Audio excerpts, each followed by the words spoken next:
did last year. LSU AgCenter soybean specialist Ronnie Levy said the weather in March is partly responsible for the shift. A lot of the producers, because of wet conditions, were unable to plant corn, so it appears that we'll get a little bit more soybean will take the place of those corn acres. Levy expects about 1.3 million acres. Last year, farmers planted 1.1 million. Planting was delayed because of wet conditions, but a dry spell in mid-April allowed farmers to get started. It seems like when we did get a little bit of dry weather, everybody was ready and jumped in and planted as much as they could. A late frost did damage some of the earlier planted soybeans. Injury is evident on these plants. Levy says while the plants can bounce back, yields will be affected. It only has so many days to grow.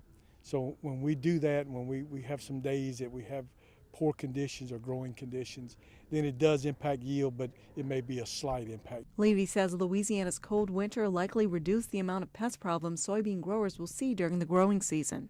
Freezing temperatures probably kept the disease Asian soybean rust from surviving the winter, so Levy is expecting fewer instances of the disease. He says the cold will also help with stink bugs, a common pest in soybeans. With those cold temperatures that we had for extended periods of time, then we typically see a reduction in their populations. Soybean prices are down slightly, but Levy says prices are still good. According to the LSU AgCenter Ag Summary, soybeans had a gross farm value of $770 million in 2013. With the LSU AgCenter, this is Tobie Blanchard reporting.